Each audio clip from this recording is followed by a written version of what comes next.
करना चाहता हूं। संजय जी, कैसे देखते हैं आप हरियाणा को? वो बोल दो कि संभल कर क्यों बोल रहे हैं। नेताओं के संभल कर बोलने का मतलब ये नहीं है कि वो डर गए, लेकिन जो स्थितियां हैं उसमें कोई भी सिरफिरा 500 रुपए मिलता है कट्टा, खरीद लाएगा या उसको कोई भी दे देगा और मार देगा। तो हम ऐसा बोले, माने अव्वल तो हम विरोधी हैं, तो नरेंद्र मोदी के विरोधी हैं और वो महान हस्ती हैं और वो हिंदुत्व का भला कर रहे हैं, देश को विकास कर रहे हैं वगैरह वगैरह। जो प्रचार किया गया है उसमें हम नरेंद्र मोदी के खिलाफ बोलते रहते हैं, उनके खिलाफ चुनाव लड़ते हैं, तो हम वैसे ही निशाने पे हैं। अब उसमें हम ऐसा कुछ क्यों बोले कि सीधे किसी को नाराज करें, और किसी को से मेरा मतलब है किसी सिरफिरे को जिसको अकल बुद्धि है ही नहीं। तो ऐसी बात बोलने से वाकई बचना चाहिए और वाकई डरना चाहिए। ये कोई अकलमंदी नहीं है कि आप जानते बूझते छत पर से कूद जाएं कि अगर मुझे भगवान चाहेगा तो बचा ही लेगा। तो मुझे लगता है कि डरने का कारण ये है कि कानून व्यवस्था की स्थिति है ही नहीं और कोई किसी को मार दे, कोई एक्शन होना नहीं है। इस तरह की हिंसा जो अभी हो रही है, जो आमतौर पे चुनाव के पहले बीजेपी करवाती रहती है और बहुत पुराना है, बहुत पहले से चला आ रहा है और उसमें अब कुछ बोलने बताने साबित करने की जरूरत नहीं है। उस तरह की हिंसा में कम से कम दिखावे के लिए ये तो जरूर कहा जाना चाहिए ना कि भाइयों, आप लोग कानून अपने हाथ में मत लीजिए। आप गुंडों, बदमाशों, डकैतों का नेता हो सकते हैं, सबको समान अधिकार है, कानून सबके लिए समान है। जब तक कोई दोषी अपराधी नहीं पाया जाता है तब तक उसको अलग नहीं किया जा सकता है वगैरह वगैरह। तो ठीक है, आप सबका नेतृत्व कीजिए, तमाम मुस्लिम विरोधियों का नेतृत्व कीजिए, लेकिन उनको ये तो सिखाइए कि कानून हाथ में मत लो। और ये उनके हित में है कि अगर वो कानून हाथ में लेंगे तो जेल जाएंगे, पकड़े फंसे जाएंगे, तो पुलिस कितनी बार बचाएगी। लेकिन हालत ये है कि जो लोग मारे जाते हैं वो जब छूट जाते हैं या उनका देहांत होता है, छूट जाते हैं तो सम्मान होता है, और अगर देहांत हो जाए तो उनको तिरंगे में लपेट के जलाए वो कर दिया जाता है, उनका अंतिम संस्कार किया जाता है। और हालत ये हो गई है कि रतन टाटा को सरकारी सम्मान में मिला मरणोपरांत और उसकी खबर तक नहीं छपी, उसे लोगों ने इंपॉर्टेंस नहीं दिया कि उनका पूरा राजकीय सम्मान से अंतिम संस्कार हुआ।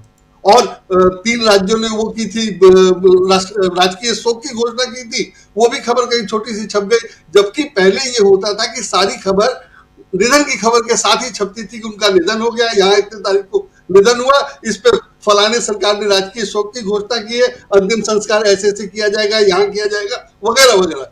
ये सब खबरें अलग अलग छपी और रतन टाटा के केस में अगर नहीं ढंग से छप रही है तो आप समझ लीजिए कि क्या हालत होगा। तो राजकीय सम्मान की इज्जत खत्म हो गई है, क्योंकि जो चाहे वो तिरंगे में लपेट दे किसी को भी। तो ये सब हो रहा है और उससे सब चीज की स्थिति खत्म हो गई है। और सरकार अगर जनता के लिए कोई काम कर रही है, ये तो कहीं दिखता ही नहीं। सरकार ने जीएसटी वसूली की, बीजेपी को इतने पैसे चंदे में मिला, आरएसएस की बिल्डिंग बन गई, यही सब तो खबरें हैं। जनता के लिए सरकार ने क्या किया। अभी 1-2 दिन पहले खबर थी कि एक आदमी को बंबई के एक बेकरी वाले ने केक दिया कि शारजाह में ले जाके किसी को दे देना, और उस केक में नशे की वो था और उसके लिए वो पकड़ा गया। 20 महीने से जेल में है, शारजाह की जेल में। और विदेश मंत्रालय को जो ईमेल भेजा गया है इस संबंध में, कई ईमेल भेजे गए हैं, उसका जवाब नहीं दिया गया है। अंत में किसी सांसद ने सिफारिश की विदेश मंत्री से, तो इंडियन एक्सप्रेस ने पता करने की कोशिश की कि उस सिफारिश का क्या हुआ, तो पता चला कि कोई खबर ही नहीं है, कुछ नहीं हुआ है। तो 20 महीने से एक भारतीय नागरिक शारजाह की जेल में फंसा दिया गया है, दूसरे साथी ने उसको फंसाया और भारतीय नागरिक ने फंसाया, और सरकार उसकी मदद नहीं कर रही है। ये सरकार का बुनियादी काम है। पूरा विदेश मंत्रालय, पूरा दूतावास सब इसीलिए होता है कि भारतीय नागरिक को जरूरत पड़ेगी तो करेगा। अगर विदेश में कोई नागरिक फंस जाता है तो उसका घर परिवार क्या कर सकता है, कुछ नहीं, सब सरकार को ही करना है। इस केस में पुलिस ने कहा है कि हम जो कर सकते थे सब कर दिया, अब सरकार को करना है, और सरकार वो नहीं कर रही है। और जब सरकार नागरिक के लिए काम नहीं कर रही है तो जो कर रही है वो हम देख रहे हैं। लेकिन उसको चुनाव जीतना है और चुनाव जीतने के लिए वो जीत भी जा रही है। जीतने के लिए ईवीएम का दुरुपयोग किया जा रहा है, इसका पता इससे चलता है कि जब पिछले चुनाव लोकसभा चुनाव में जब सीटें कम हो गई तो नरेंद्र मोदी ने कहा कि ईवीएम जिंदा है कि मर गया। और इस बार जब कहा जा रहा है कि ईवीएम से जीत गए तो कोई ये नहीं आ रहा है। प्रधानमंत्री ने अभी तक तो कुछ नहीं कहा है ईवीएम के बारे में, अब ईवीएम पे वो चुप है। और तब कह रहे थे कि कांग्रेस जो है वो चुनाव की क्रेडिबिलिटी खराब कर रहा है। तो बीजेपी या प्रधानमंत्री या कांग्रेस या संघ, अब संघ प्रमुख ने कहा हिंदू एकजुट हो, किस लिए एकजुट हो? मुसलमानों को मारने के लिए? किस लिए एकजुट होना है? पुलिस प्रशासन सब है, वो कमजोर पड़ अकेले गए भी हैं। रहे, बिल्कुल हम अकेले भी रहे हिंदू तो कमजोर पड़ गए हैं। 80 और 20 का नारा, 80 हैं हिंदू, 20 फिर भी कमजोर पड़ गए। अल्पसंख्यक हैं, फिर भी कमजोर हैं, इसलिए बोल रहे हैं। तो ऐसी बट ऐसी गए बातें हैं, हो रही हैं, वो बट ऐसी गए हैं। ऐसी बात क्या हिंदू बताएं बन संजय गया। जी, बहुत दुखद है। पुलिस बहुत प्रशासन में, आम नागरिक में, सरकारी अधिकारी में और नेता में जी। सब यही तो मतलब हद कर रखी है इन लोगों ने।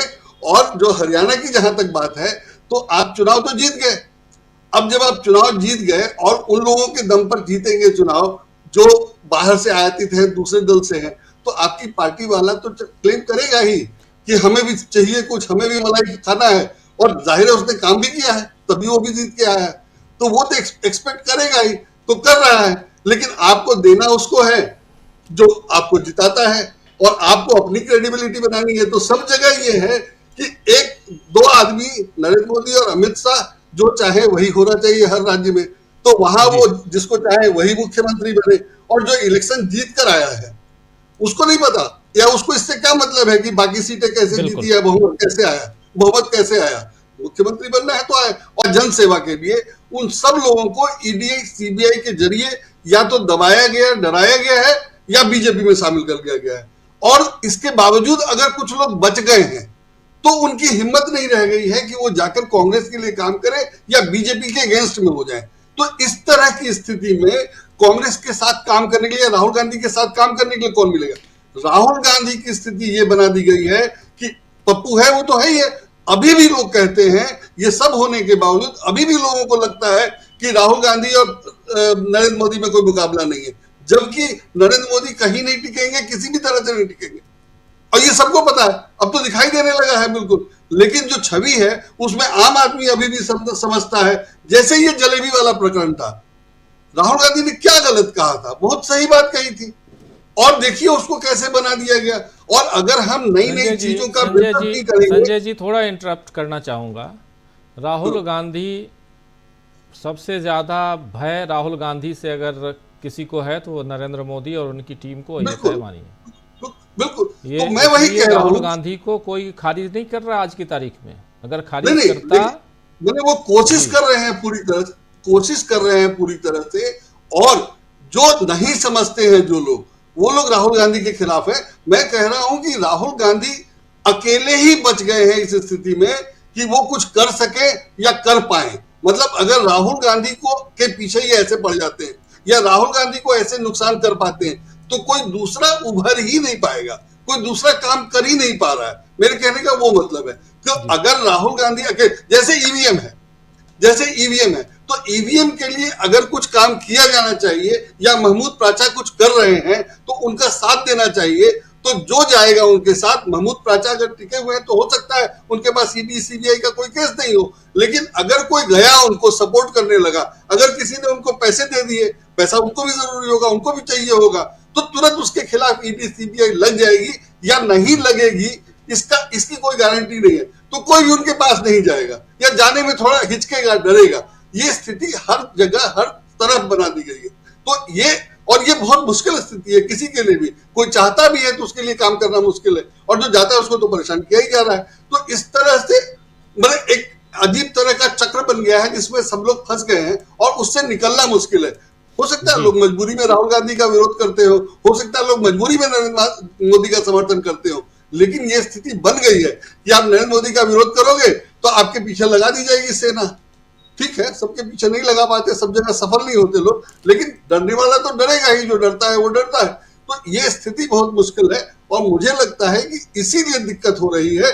जैसे ईवीएम का मामला है, मतलब ईवीएम में अगर प्राइम मिनिस्टर के लेवल पर इस हद तक नीचता की जाएगी कि जब वो खुद हार गए तो उन्होंने खुद कह दिया कि ईवीएम मर गया कि जीत गया, मर गया कि जिंदा है। और जब अब उससे जीत गए हैं, और ईवीएम में जो बैटरी वाला मामला है वो तभी लाया जाता है, जैसा पंकज जी ने कहा, कि जब बिल्कुल हार पक्की हो जाती है, तो आप किसी तरह से ईवीएम ले आते हैं और उसमें ईवीएम में सबसे ज्यादा वोट बीजेपी को था और मुद्दा बन गया क्या कि 99% बैटरी चार्ज है। अरे उसमें वोट भी ज्यादा था, तो वोट ज्यादा था उसको छोड़ करके और बैटरी ज्यादा है उसकी चर्चा हो रही है, जबकि बैटरी ज्यादा है तो वो भी एक इशू है। और बैटरी क्यों नहीं, वो बैटरी तो पावर बैंक फोन के लिए, मोबाइल के लिए सबको चाहिए, तो वैसी बैटरी क्यों नहीं आ रही है। तो जाहिर है कि बहुत गड़बड़ मामला है, लेकिन उस पर कोई चर्चा नहीं कर रहा है और ये हो रहा है कि ईवीएम पे कोई इशू ही नहीं है। ईवीएम पे क्यों हमको बोलने की जरूरत है या राहुल गांधी को बोलने की जरूरत है, क्यों नहीं इलेक्शन कमीशन कर रहा है। और अगर इलेक्शन कमीशन नहीं करेगा, सुप्रीम कोर्ट नहीं करेगा, तो हम लोग कितने दिन तक क्या क्या कर नहीं पाएंगे, नहीं, कैसे कर कुछ पाएंगे। कुछ चीजें हुई हैं, कुछ चीजें हुई हैं, जैसे काफी कुछ हुई है। जैसे ये अभी मैं बैटरी वाला मामला, संजय जी, जैसे नहीं बैटरी नहीं वाला ये मामला है। जो वीवीपैट वाला मामला है। एक मिनट, मैं एक मिनट। बैटरी वाला मामला, इस मामले को कांग्रेस पार्टी अपने डेलीगेशन के साथ जाकर इन लोगों ने वहां ज्ञापन भी सौंपा है और इस मसले पे चुनाव के दरमियान और हर चुनाव के बाद कुछ ऐसी चीज़ें आती हैं जिसको लेकर ये न सिर्फ चुनाव आयोग बल्कि राष्ट्रपति तक भी गए हैं। चुनाव में निष्पक्षता हो, चुनाव में सुधार की बातें हों, इन सब को लेकर गए हैं। लेकिन यहाँ मात्र उससे काम नहीं चलने वाला। मेरा कहना है, मेरा मानना है कि ये इसे एक आंदोलन की तरह खड़ा करना होगा, तभी इस